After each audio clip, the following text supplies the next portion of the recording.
Is the Canon EOS M still a great camera in 2025? Now this thing, it's more than a decade old. The EF M lens mount has been discontinued, but people still recommend it, and I decided to find out why. So I took it out for a day of real world shooting using only one lens. It's the Canon 22mm f2 STM pancake. No extra gear, no fancy tricks, just the camera, one lens, and the kind of everyday shots most people would actually use this camera for. So let's see if this holds up in 2025. So let's talk a little bit about this camera first. The Canon EOS M came out in 2012 as Canon's first mirrorless camera, and it was originally priced at $800 and came with either the prime lens, this one that we'll be using, or you could have gotten it with a traditional kit lens that has the 18 to 55mm f3.5 to 5.6 zoom lens. It was compact, affordable, and kind of awkward at first. The early firmware issues and limited autofocus really hurt its reputation, but over time it has earned a loyal following, especially when paired with this 22mm f2 STM pancake lens. Together, they form a ridiculously portable combo that still delivers surprisingly good results. But before we go out, let's quickly review the specs on this 2012 mirrorless camera. So the sensor, it is an 18 megapixel APS-C CMOS sensor. For video, that maxes out at 1080p at 30 frames per second, but you can also do 25 or 24. Sorry, there's no 4K, there's no slow-mo, no time-lapse, nothing like that. There's autofocus for the photo, which uses a hybrid CMOS autofocus, which is pretty decent for stills.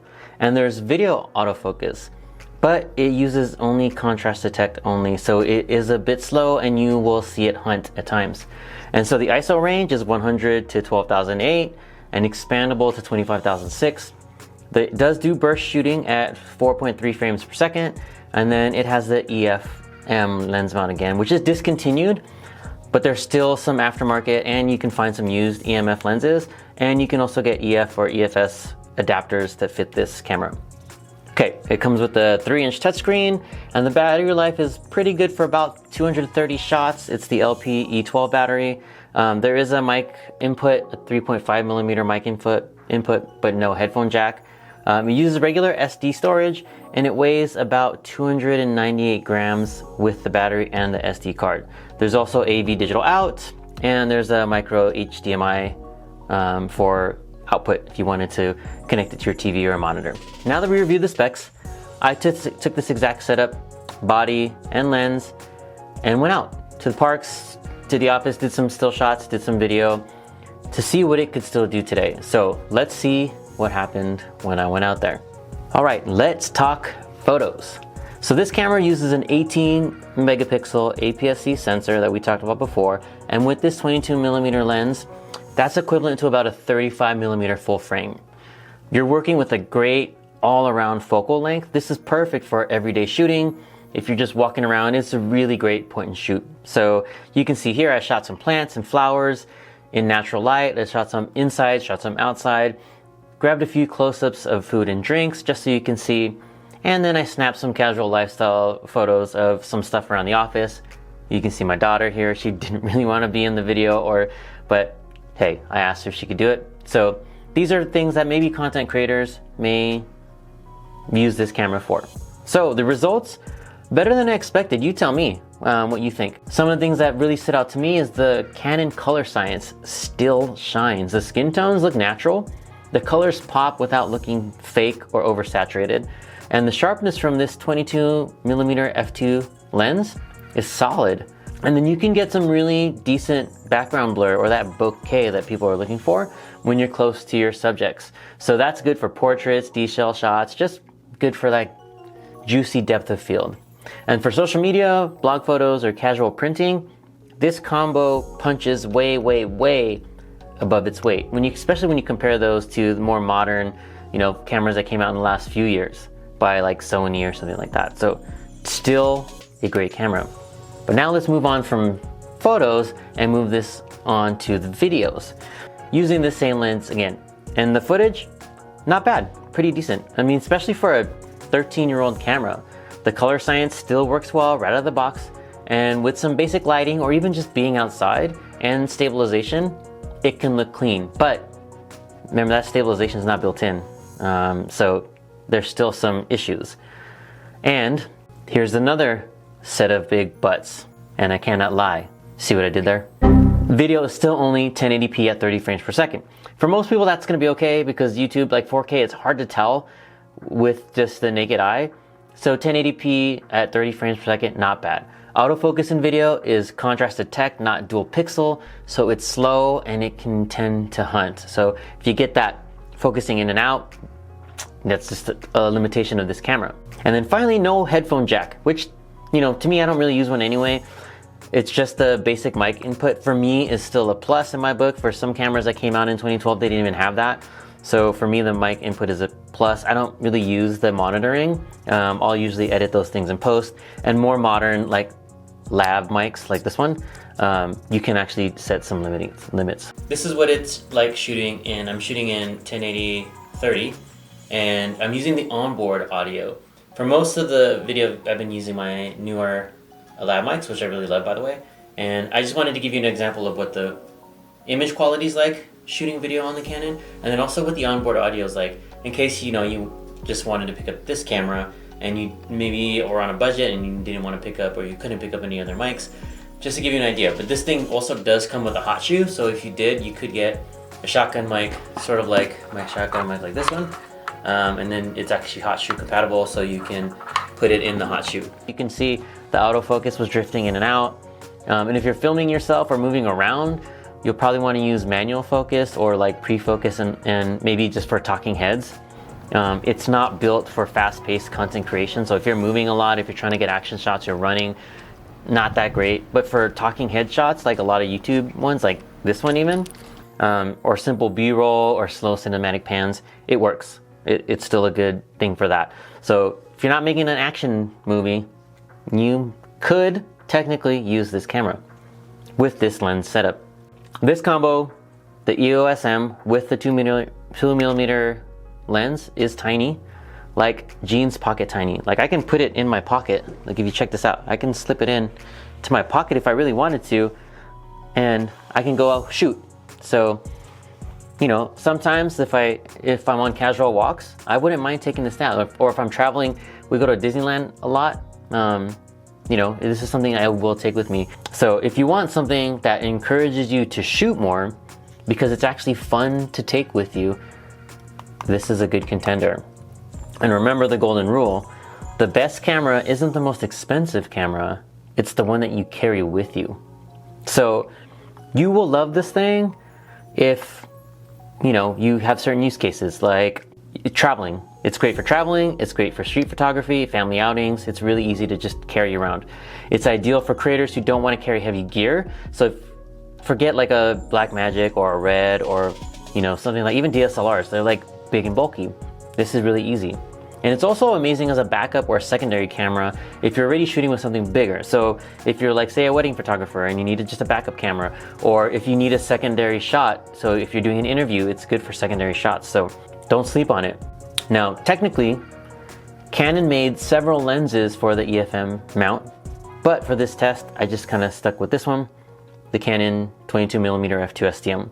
And honestly, it's probably all you'll really need. I don't think I could have put it in my pocket like I just did with any other lens. So I am really a huge fan of pancake lenses because it makes me want to take the camera out. So it's wide enough for street photography, perfect for indoor shots. It's fast enough at f2 to get decent low light performance, and I was messing with the aperture and the shutter speed, and it was fantastic. And again, it's compact enough to take this entire setup and put it in your pocket, or put it in your purse, put it in your backpack, whatever. Now, if you're the kind of shooter who prefers to move your feet rather than swap lenses, this is also a perfect match for the EOS M, because you can just move forward, move back. It's great. You can frame landscapes, you can shoot flat lays, portraits, food shots, all those things without ever having to change your glass. And that simplicity, it's nice. It's almost like just having your cell phone, right? But this is a camera. It's a form factor that I prefer. And maybe the best part, this setup today, you can have it for less than $400, which may seem like a lot, but for the quality of this camera, the bodies right now are going anywhere between $240 and $340, and the lens, you can get the lens for, you know, $150. There's definitely aftermarket lenses that you can get for less, and you can probably find those on Facebook Marketplace or OfferUp, along with these cameras. Maybe even find this camera for under $200. So I think I saw one the other day for under $200. I can't find it now, but you can probably find this for under $200. And if you're not in a rush, you can definitely shop around. But yeah, a camera that performs like this for under $400, it's pretty wild, pretty outstanding.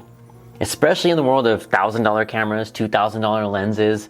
This EOS M and 22mm combo, it still gives you APS-C image quality, interchangeable lens control, which is pretty simple, that nice shallow depth of field, that bokeh that people are looking for, the patented or the amazing Canon color science, and then you can set your manual settings for photo and video, so you can tweak it to exactly the settings you want.